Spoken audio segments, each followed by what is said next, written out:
namasyal tayo sa Australia. First, let's give a little intro video of our team.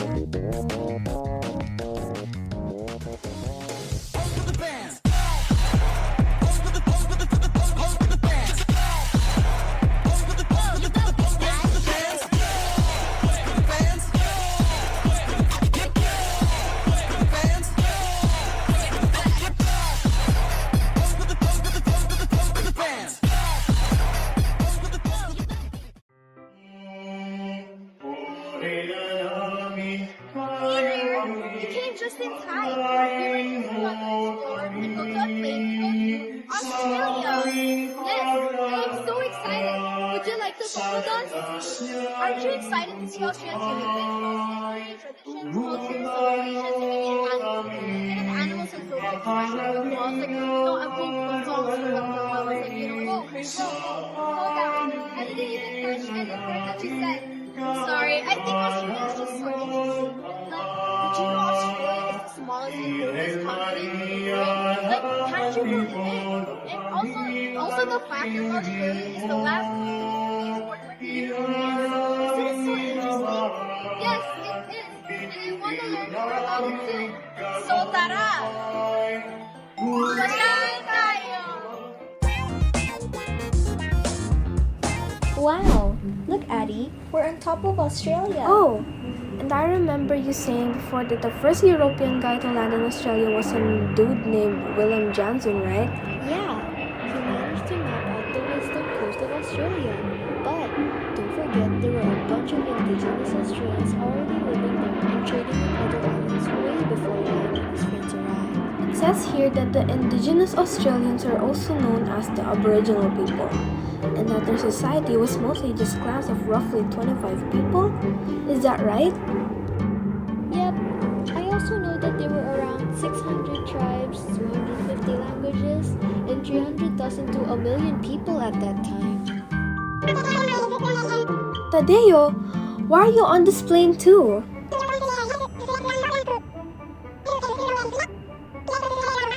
Hello! All flight attendants, please prepare for landing. We're finally here, guys. This is Australia. Well, to be specific, we're in the city of Sydney. Wait, Ben, I'm scared. How do I talk to the Australian people? What if I offend them?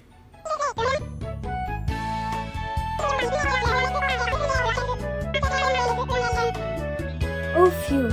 That's great. Hey guys, look at that thing they're doing over there. Ooh, what's that? Looks to me that they're preparing for the Sydney Festival. Sydney Festival? What's that? It's a 3-week-long festival all about the arts, culture, and excitements that Sydney has to offer. If you party, there's loads of events there, from visual art to comedy performances to the Sydney Symphony. The festival will start in January. January? It's only September. Why are they already preparing for it?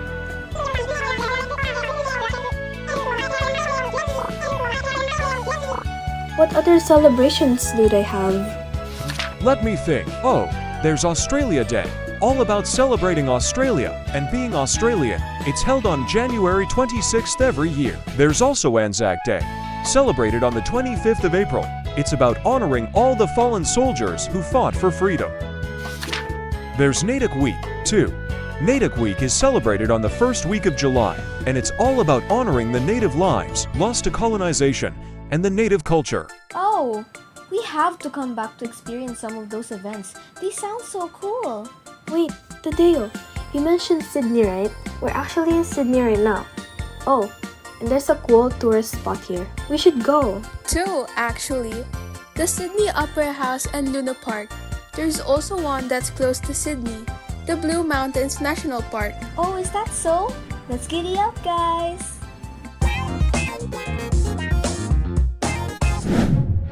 That big building over there is the Sydney Opera House. Come on, let's go inside. The Sydney Opera House is a multi-venue performing arts center.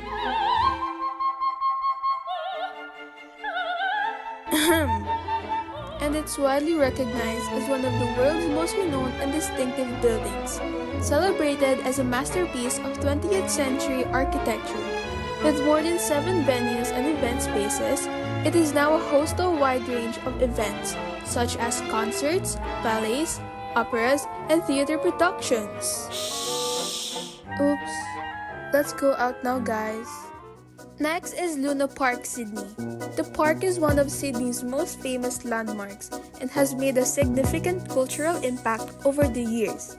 It has also been used as a filming location for several movies and television shows. Luna Park is a rare surviving amusement park featuring fantasy architecture in the Art Deco style of the 1930s. It's most known for its Ferris wheel called the Giant Wheel, but they have plenty of other attractions too. As you can see... Girl, I'm so dizzy. The next place we'll go to won't make you dizzy though. Probably. Anyway, last is the Blue Mountains National Park, a vast region west of Sydney, Australia, and part of the Great Dividing Range. The Echo Point Lookout, near the town of Katoomba, has great views of Jameson Valley and the Three Sisters, a towering sandstone formation and a sacred Aboriginal site. It's got sandstone cliffs, lush rainforests, and cascading waterfalls. That's great, but it's also so cold here. Can we please go back down? Yeah, and the high altitude is making me dizzy too. You lied that I wouldn't get dizzy here. Well, I said probably. These tourist spots were pretty cool. Well, aside from the dizziness. Adventuring around them all made me so hungry though. Do you guys know any good food places around here? Huy, pagkain? I think I know a place. The food there is really good. Come on, let's go. Jazz? Where are we? I'm scared. I hope you like jazz because... Welcome to Jazz's Bakery. You have a bakery that sells Australian food? Yep, let's go over my best sellers. First, we have pavlova, a fabulous cake-like circular block of baked meringue. It's got a crisp crust and a soft light inside. I always top it with fruit and whipped cream, an overall classic. Oh my god, I need that in my stomach right now. Next is Lamingtons. They're soft sponge cakes dipped in special chocolate icing and then coated with desiccated coconut. Hoy! Are those named after Lord Lamington of Queensland? They have a similar name, you know. Lastly is Anzac biscuits. They're usually baked on Anzac Day to celebrate how Australia and New Zealand fought alongside each other during World War I. But at my bakery, you can eat them anytime. Palibre naman, Tadeo. Do you know what would be really good right now? Animal-shaped nuggets? Did you just say animals? Oh my god. Wait, let me yap about Australian animals. Please, please, please, please, please. O sige, go, go. Yay! Let's now talk about Australians' most known animal first, the kangaroo. What? How did you turn into a kangaroo? How did you do that, Chloe? Secret! Anyways, look over there. There's a kangaroo. Kangaroos are like super strong and can hop really fast. Did you know kangaroos box each other over mates? I wouldn't want to box a kangaroo. Oh, don't worry. Kangaroos have a friendlier cousin called the wallaby. Compared to kangaroos, wallabies are a lot smaller. Kinda like you, Meg. Bleh. Hee, just kidding. Okay, let's talk about koalas next. Where are the koalas? Up there in the trees. Koalas live in the eucalyptus trees because the only thing they can eat are eucalyptus leaves. The only thing they can really do is sleep and eat. They can sleep up to 20 hours a day. Oh, how I wish I could be a koala. For real. Now the next one I'm gonna talk about is the wombat. These little fellas are kinda shy, so they burrow into the ground. But just cause they're shy doesn't mean they put up a fight. They have an armored butt, and if a predator tries to get into their burrow, they'll block the entrance with their behind. Oh, they mark their territory with square poop. That's certainly something. That's a wombat combat right there. Do you know what also engages in combat? The emu. The emu is the tallest native bird in Australia, and it's also one of the fastest.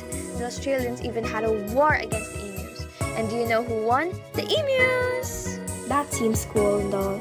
But we have to go back to the Philippines soon. Aw, really? Just one more animal, please! I promise you'll love them! Alright, if you say so. Yay! The quokkas live on the Rottnest Island, so we'll have to get there with a boat. Yarr! We're here! Oh my gosh!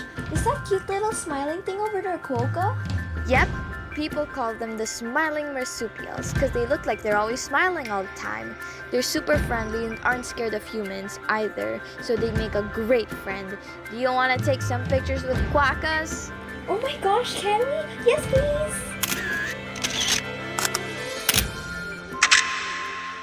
I'm so happy we ended our trip to Australia on such a good note. Me too! But we have to go back to the Philippines now. Bye-bye, Australia! Wasn't that trip so fun, Meg? Yeah, so exciting. Yeah. What was your favorite part of the trip? Mine was the food. It was so good. Well, mine were the animals too. The interactions were crazy. Oh, and I didn't live for it, but this trip was actually pretty educational. We made an opportunity for others who want to go to Australia to learn the best advice on what to see, where to go, and what kind of food to try. You know what? I totally agree. With just one trip, we've learned so many lessons about Australia. Yeah, but maybe the real lesson was the friends we made along the way. Okay.